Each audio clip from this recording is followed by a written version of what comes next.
और यारो ये जो गुलामी है ना, गुलामी, मौलाना अमजद अली साहब आजमी रहमतुल्लाह अलैह फरमाते हैं, यकदम आला हजरत का दरवाजा खुला। ये भी मेरे आला हजरत की जिंदगी है, इसे भी देख, यकदम दरवाजा खुला तो बूढ़े इमाम के पैरों में जूता कोई नहीं, और आला हजरत सर पट दौड़े।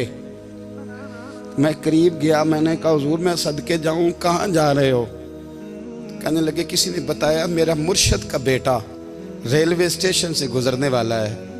अमजद अली देर न कर यार, कहीं शहजादा नाराज ना हो जाए, मेरे मुर्शद का बेटा, मेरे शेख का पोता, यार जरा जल्दी कर। कहते हैं आला हजरत दौड़े रेलवे स्टेशन पे। उन्हें अगर फतवे लिखने आते थे, किल के रजा है खंजरे खूंखार बरकबार, तो वो ये भी कहा करते थे कैसे आकाओं का बंदा हूं रजा, बोल बाले मेरी सरकारों के। दौड़े गए रेलवे स्टेशन पे, और बूढ़े शेख सदरुल शरिया कहते हैं मैंने कहा हुजूर मैं ना चला जाऊं? कहने लगे ना पुत्र, मैंने बड़ा नमक खाया उस घर का, मैंने बड़ी नौकरी करी है, मेरी अपनी ड्यूटी है, तुम्हारी तो नहीं ना। मेरे शेख फरमाते रेलवे स्टेशन पे हजरत खड़े हैं, तो एक मुसाफिर उतरता, उसके करीब जाते अदब से सलाम लेते, तो कहते मारेरा शरीफ से तो नहीं कोई आया? कहते वो मुसाफिर गुजर जाता, दूसरा आता तो फिर करीब जाते, कहते वो उसके आस्थाने से तो नहीं आए, उधर से तो नहीं कोई आया।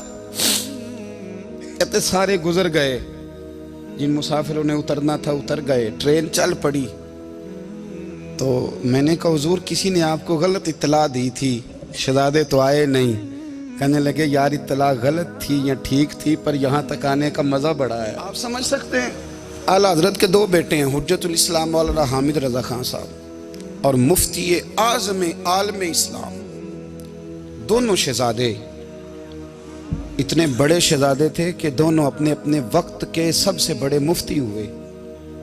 ये भी तो मेरे आला हजरत है ना, इसको भी तो जरा समझो ना।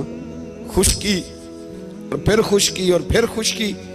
एक दिन पीर साहब ने कहा, नूरी मियाँ साहब, क्या अहमद रजा यार वो भैंसें रखी हुई हैं तो उनको ना गीदड़ आके तंग करते हैं, तो दो कुत्ते मिल जाए ना कभी, तो चलो रात को पहरेदारी करेंगे, दो कुत्ते मिल जाएं। मैं अक्सर सोचता हूँ कि आला हजरत तो आलिम थे, उनका कुत्तों से क्या लेना देना।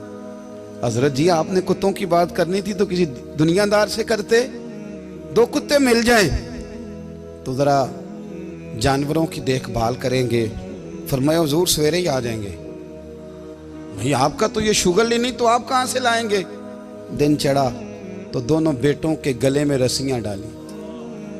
आला हजरत को सिर्फ आप फतवे की रोशनी में देखते हैं, आपको उस शख्स के दर्द का नहीं पता, उसके जायके का नहीं पता, वो किस स्टेज का आदमी है, स्टेटस क्या है तरीकत में, शरीयत में, इश्क में। दोनों शहजादों के गलों में रस्सियां और पकड़ा हुआ है। तो नूरी मियाँ साहब कहते हैं मैं चारपाई पे बैठा था तो नीचे बिठाल दिए दोनों बच्चे, मैं उठ के खड़ा हो गया। मैंने कहा मौलाना ये क्या? कहने लगे हुजूर ड्यूटी भी करेंगे और रोटी भी नहीं मांगेंगे। जिन्हां तना विच इश्क न रचिया, कुत्ते ओ ना थी चंगे, मालक देकर राखी कर दे साबर भुखे नंगे। किधर गया शौक, किधर गया वो दर्द? और फिर जब बारी आई रसूलुल्लाह के प्यार की, जब बारी आई नबी पाक की मोहब्बत की, तो फिर फाजिल बरेलवी का कद अगर लिखने में कमाल है ना, तो महबूब के प्यार करने में भी कमाल है। उन्होंने ना सारी जिंदगी, यानी सारी जिंदगी ये कह के गुजार दी कि इश्क तेरे सदके जलने से छुटे सस्ते, जो आग बुझा देगी वो आग लगाई है। एक सैयद साहब थे, मकान बन रहा था आला हजरत का, तो सामने ना बिल्कुल लाइब्रेरी थी। तो जब मकान बन रहा होता है तो तब सारे मिस्त्री मजदूर अंदर ही होते हैं, तो सबका आना जाना था, सब लोग आते जाते थे बिला झिझक। तो वो सैयद साहब भी एक दिन आ गए, सामने लाइब्रेरी में मिले, फिर चले गए। कुछ दिनों के बाद घर मुकम्मल हो गया, अब औरतें भी आ गईं।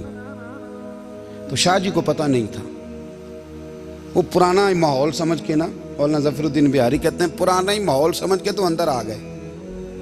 और जैसे ही अंदर दाखिल हुए सामने घर की औरतें देखी तो शाह जी माजरत माजरत माजरत करते परेशान हो गए। और फिर जब दोबारा पलटने लगे तो आला हजरत दौड़ के गए, हाथ चूमे, कहने लगे शाह जी आपको तो पता नहीं था, और आप मेहरबानी करें ये माजरत वाला लफ्ज़ वापस लें, ये मेरे घर की औरतें नहीं, ये तो सैयदों की बांदियाँ हैं, ये तो नौकरानियाँ हैं, तो आप मेहरबानी करें, ये अंदाज आपका जो है ये दुरुस्त नहीं, आप मेहरबानी फरमाएं अंदर आए। और फिर सारे ख़ानदान को लेके पर्दे के पीछे खड़ा किया और कहने लगे शाह जी को गलती लग गई, उन्होंने हमसे माजरत की, अब हम सारे मिल के उनसे माजरत करेंगे, इसलिए कि ये रसूलुल्लाह का ख़ानदान है।